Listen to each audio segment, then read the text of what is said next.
శ్రీ గురుభ్యో నమః. వైశాఖ పురాణం 9వ అధ్యాయం. నారాయణం నమస్కృత్య నరం చైవ నరోత్తమం దేవీం సరస్వతీం వ్యాసం తతో జయముదీరయేత్. ఈ అధ్యాయంలో సతీదేవి యోగాగ్నిలో దేహము విడుచుటను గురించి వివరించారు. అంబరీషునితో నారదుడు ఇలా అన్నాడు: రాజా, శృతదేవుడు చెప్పిన పిశాచ కథ విని శృతకీర్తి మహాముని ఇక్ష్వాకురాజైన హేమాంగదుడు అడిగిన వారికి మంచినీళ్ళు ఇవ్వలేదు కనుక చాతకపక్షిగా 3 సార్లు జన్మించి ఆ తరువాత గోడ మీద బల్లిగా పుట్టాడు కదా. యజ్ఞయాగాదులు కొన్ని దానధర్మాలు చేసిన అతడు మంచినీళ్ళివ్వని దోషానికి చాతకపక్షిగాను బల్లిగాను జన్మించవచ్చును. కానీ వేదవేత్తలను సజ్జనులను సేవించనంత మాత్రం చేత కుక్కగా పుట్టాడు అన్నదే నాకు ఉచితంగా అనిపించటం లేదు. సజ్జనులను పూజించకపోతే పుణ్యం లభించదు. అంతే పరపీడనం చేస్తే పాపం వస్తుంది. హేమాంగదుడు అలాంటి పాపం చేయలేదు. మరి 7 సార్లు శునక జన్మలు ఎందుకు ఎత్తవలసి వచ్చింది? ఇదే నాకు అర్థం అవటం లేదు. దయచేసి ఈ నా సందేహం తీర్చండి అని అడిగాడు. శృతదేవుడు ఈ విధంగా చెప్పాడు: రాజా, ఈ విషయాన్నే పార్వతి అడిగితే శివుడు ఆమెకు ఇలా చెప్పాడు: భగవానుడు ఈ లోకాలన్నీ సృష్టిస్తూ వాటి పరిస్థితిని ఇహం పరం అంటూ 2గా విభజించాడు. ఇహలోకానికి సంబంధించినవిగా జలసేవ, అన్నసేవ, ఔషధ సేవ అని 3 విధాలుగా భౌతిక జీవనం ఉంటుంది. ఇక్కడ సేవ అంటే తినడం, త్రాగడం అనే అర్థం కూడా వస్తుంది. ఈ 3 బతికి ఉన్న వారికి నిత్యావసరాలు. ఇంకా పరలోకానికి సంబంధించినవి 3 ఉన్నాయి. అవి సజ్జన సేవ, భగవత్ సేవ, ధర్మసేవ అని. ఇక్కడ సేవ అంటే పూజ అని అర్థం. ఇంతకుముందు జలసేవ, అన్నసేవ, ఔషధ సేవ. సేవ అంటే అక్కడ తినడం, తాగడం. ఇక్కడ సజ్జన సేవ, భగవత్ సేవ, ధర్మసేవ. ఇక్కడ సేవ అంటే పూజ అని అర్థం. ఇవి 3 పరలోకంలో సుఖభోగాలు పొందటానికి కారణమవుతాయి. ఇవి భగవంతుడు జీవులను అంటే మానవులను సృష్టిస్తూ వారి ఇహపర జీవనాలకు ఇవి అవసరమని చెప్పాడు. ఈ సంగతి వేదాలలోనూ భగవద్గీతలోనూ కూడా ఉన్నది. సహ యజ్ఞైః ప్రజాః సృష్ట్వా పురోవాచ ప్రజాపతిః అనేన ప్రసవిష్యద్వం ఏషవోస్త్విష్ట కామదుక్ అని గీతలో చెప్పినట్లుగా ఇంటి పట్టున ఉండి సంపాదించుకున్న పదార్థాలు ప్రయాణంలో ఆహారంగా ఉపయోగపడినట్లు ఇహలోకంలో మనం చేసిన సజ్జన, దైవ, ధర్మసేవలు పరలోకంలో సుఖపడ్డానికి ఉపయోగిస్తున్నాయి. ఉదాహరణకు స్వర్గకామో యజేత అని ఉంది కదా. అంటే స్వర్గసుఖాలు కోరిన వాడు యజ్ఞం చేయాలి అని శాస్త్రవచనం. అంటే ఇహంలో యజ్ఞం లాంటి సత్కర్మలు చేస్తే పరలోకంలో సుఖాలు కలుగుతాయి అని అర్థమవుతోంది కదా. సత్పురుషులకు బాధ కలిగిస్తే దానివల్ల ఏదో ఒక కీడు కలుగుతుంది.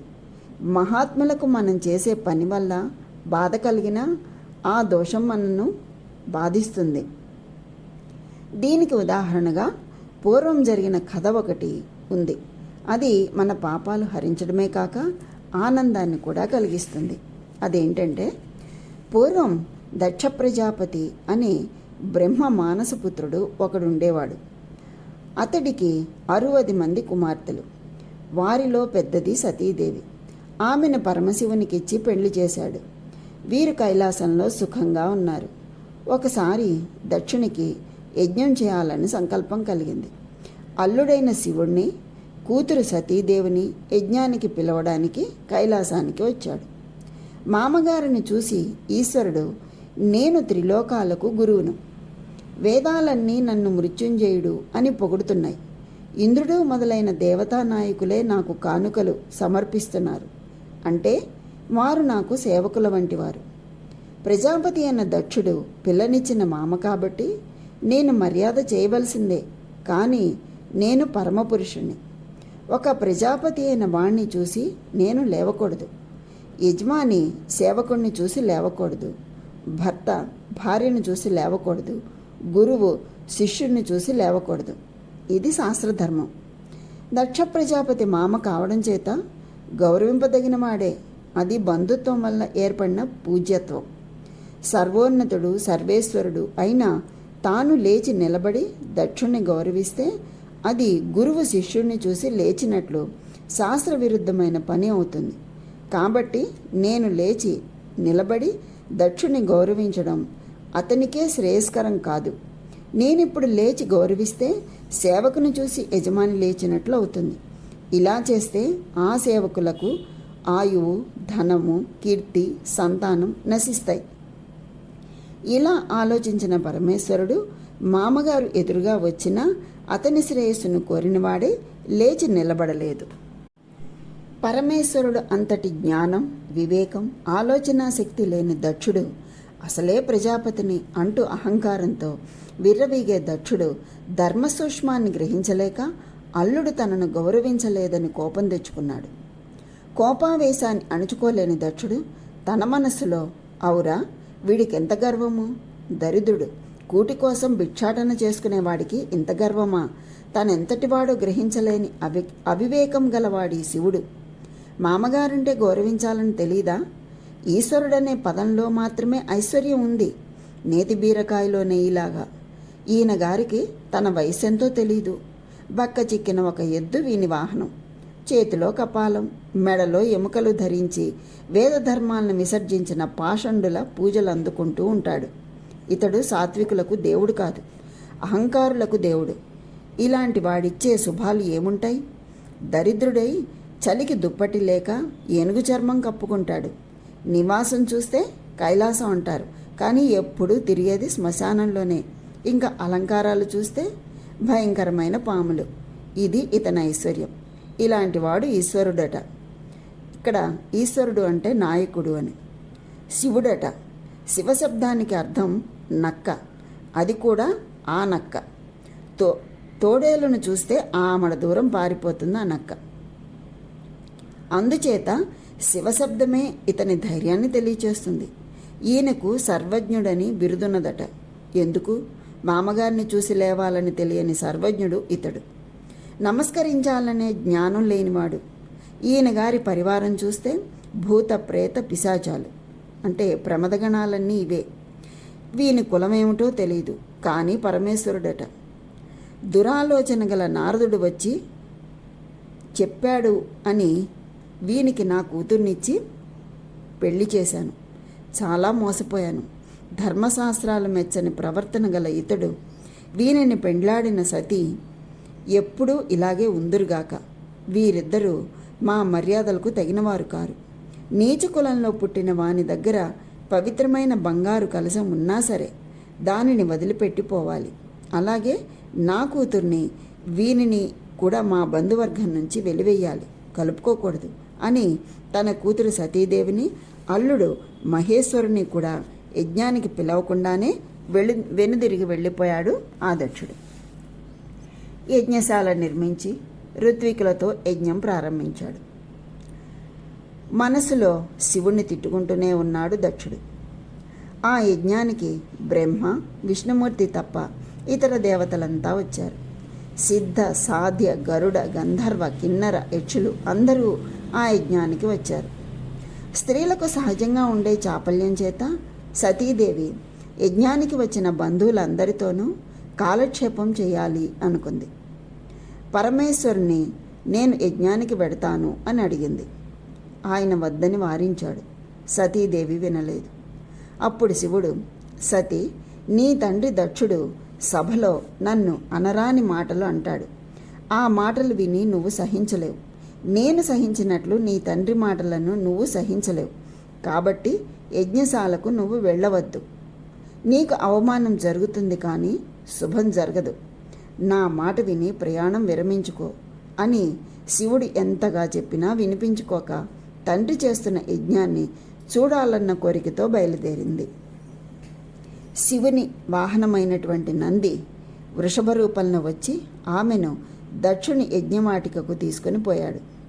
ఈశ్వరుని పరివారమైన ప్రమదగణాలు కూడా ఆమె వెంట బయలుదేరి వెళ్ళాయి. సతీదేవి తండ్రి యజ్ఞశాలకు వెళ్ళి పరివారాన్ని బయటే ఉండమని చెప్పి తాను లోపలికి వెళ్ళింది. అక్కడ ఎవ్వరూ సతీదేవిని పలకరించలేదు. సతీదేవి చిన్నబుచ్చుకొని యజ్ఞశాలలోకి వెళ్ళింది. అక్కడ ఉన్న తండ్రి కానీ, బంధువులు కానీ, దేవతలు కానీ ఎవ్వరూ ఈమెను చూడనట్లే మాట్లాడక ఊరుకున్నారు. దక్షుడు కూడా యజ్ఞంలో రుద్రునికి ఇయ్యవలసిన ఆహుతిని ఇయ్యక మిగిలిన హోమాలు మాత్రం చేసి ఊరుకున్నాడు. ఇదంతా చూసిన సతీదేవికి ఈశ్వరుని మాటలు గుర్తుకు వచ్చాయి. వెళ్ళవద్దంటే బయలుదేరి వచ్చినందుకు తగిన మర్యాద జరిగింది అని మనసులోనే ఏడ్చింది. తండ్రి చేసిన అవమానాన్ని సహించలేని సతీదేవి దక్షునితో, తండ్రి, మహాత్ములను అవమానించడం ధర్మం కాదు, అది శ్రేయస్కరం కూడా కాదు. రుద్రుడంటే ఎవరనుకున్నావు? ఆయన లోకాలను సృష్టించగలడు, పాలించగలడు, నశింపచేయగలడు. అతడు త్రిలోకేశ్వరుడు. లోకాలన్నీ నశించినా అతనికి నాశనం లేదు. అలాంటి రుద్రునికి హవిస్ ఇవ్వకుండా యజ్ఞ విధానాన్నే పాడు చేశావు. నీకిది ధర్మం కాదు అని తెలీదా? పోనీ తెలిసిన వారిక్కడ ఎవ్వరు లేరా? వీరెవరికి యజ్ఞ విధి విధానాలు తెలియవా? తెలిసిన వారెవరూ నీకు చెప్పలేదా? లేక ఇలాంటి దుర్బుద్ధి నీకే పుట్టిందా అని ప్రశ్నించింది. సతీదేవి మాటలు విని పూషుడు అంటే ఇక్కడ దక్షుడు పళ్ళికిలించి నవ్వాడు. భృగు మహర్షి సతీదేవిని వెటకారంగా చూసి గడ్డం సవరించుకున్నాడు. ఆ సభలో ఉన్నవారు కొందరు చంకలు గుద్దుకున్నారు. ఇలా సతీదేవిని పరిహసిస్తూ, దక్షుణ్ణి సమర్థిస్తూ దేవతలంతా వెకిలి చేష్టలు చేశారు. దురదృష్టం ఎదురొచ్చిందేమో మరి. దక్షుడు కూడా ఆమెను, శివుని కూడా చాలా మాటలతో అవమానించాడు. రుద్రాణి అయిన సతీదేవి దక్షుని మాటలు విని సహించలేక, తన పతిని నిందించినందుకు కోపం ఆపుకోలేక యజ్ఞవాటికలోని వారంతా చూస్తూ ఉండగా వేదిక మీద ఉన్న అగ్నిగుండంలోకి దూకి ప్రాణత్యాగం చేసింది. ఆ దృశ్యాన్ని చూసిన వారంతా హాహాకారాలు చేశారు.